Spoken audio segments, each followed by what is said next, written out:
Okay, so, you know what I was going to make a video about this week? The cabinet picks. It was going to be informative, interesting, and pretty damn objective. But you know who ruined that? Take a guess. So now I gotta make this video because American dignity is on the line.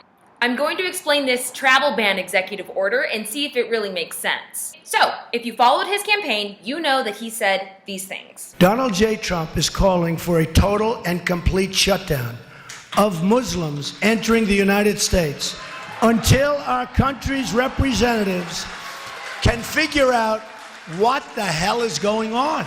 With all the problems this country has and all of the problems that you see going on, hundreds of thousands of people coming in from Syria when we know nothing about them, we know nothing about their values, and we know nothing about their love for our country.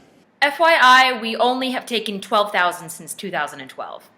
So, on Friday, January 27th, 2017, President Trump signed an executive order temporarily banning millions of people from entering the U.S. from 7 Muslim countries. This is what it includes. It bars admission to the U.S. of all nationals of Iraq, Iran, Libya, Somalia, Sudan, Syria, and Yemen for 90 days.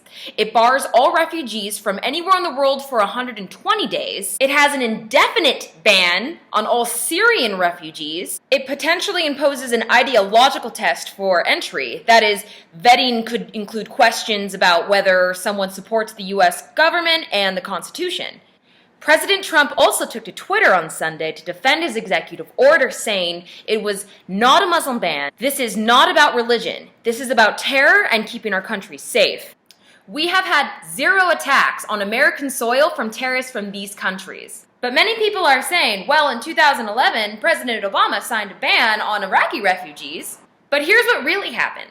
2 Iraqi refugees who had been identified to having ties to an attack on American soldiers in Iraq had gotten through and were settled in Kentucky, but then they were identified and were picked up.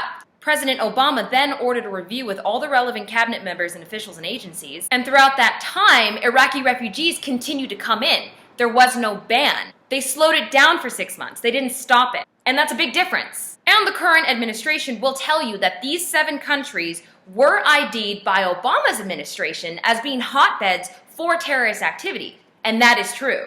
So the question is, if you really wanted to protect the United States from terrorism, and if that's truly what this executive order is about, why wouldn't you include Saudi Arabia, Turkey, or Egypt on this list? We know that the 9/11 hijackers were from Saudi Arabia, the UAE, Egypt, and Lebanon. And we know why they're not on this list. Let's not be coy.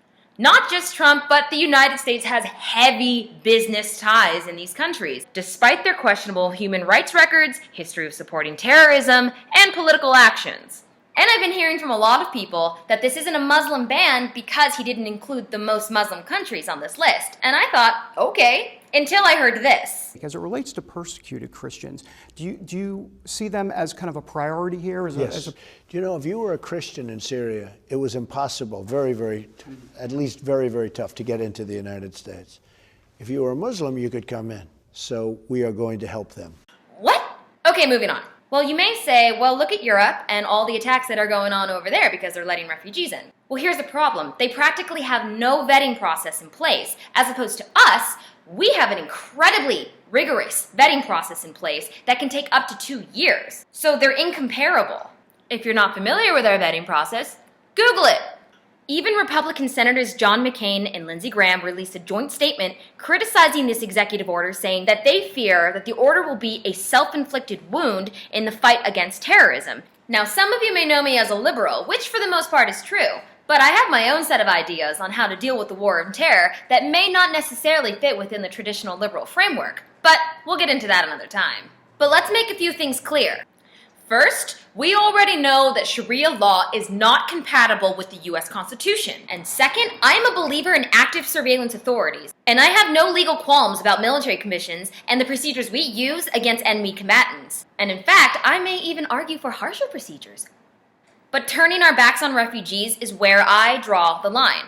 This is the goddamn United States of America, and I don't know when we became such a fearful nation. Do you even American, bro? A few things to understand. We cannot confuse the victims of ISIS with ISIS itself, nor can we confuse ISIS with the victims of Bashar al-Assad. Bashar al-Assad, the president/dictator of Syria, is killing his own people in a civil war. These refugees are trying to escape the very people that we deploy our mothers, fathers, husbands, wives, brothers, sisters to the front line for months at a time to fight. It's understandable for President Trump to be concerned about the security of the American people, first and foremost, but he's taking a sledgehammer to the wrong problem. Unlike the many tough and controversial tactics used by the Bush and the Obama administration to combat terrorism, what makes this different is that this is directed at innocent people. Nobody argues that they are in fact an army of ISIS operatives. The concern is rather that there is a tiny percentage of sleeper operatives that have infiltrated the larger group of people who are deserving of our protection.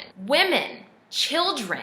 That is un-American as fuck. In terms of security, it is worth at least reflecting briefly on the security risks of turning our backs on hundreds of thousands of helpless people who are fleeing a combination of ISIS and Assad. Imagine the rumors that are flying through those refugee camps, knowing that America has turned their back on them. Look at the rest of the world probably watching us, calling us cowards. This is what ISIS does. They take propaganda like this and they spread it throughout the land, letting everybody know that America hates Muslims. Imagine the terrorist groups that will then recruit from these camps and the righteous case that they will make that the United States, for all its talk, has left the Syrian people to die. This is how you create more extremism. This is how you create enemies. Most of all, there are risks associated with saying loudly and unapologetically that we do not care what happens to hundreds of thousands of innocent people, or that we do care if they're Christian, but not if they're Muslim, or that we care, but we're going to keep them out anyway, even if there's a fraction of a percent that they are not what they claim to be. They can see us, they can hear us when we say these things, and those things have massive security consequences.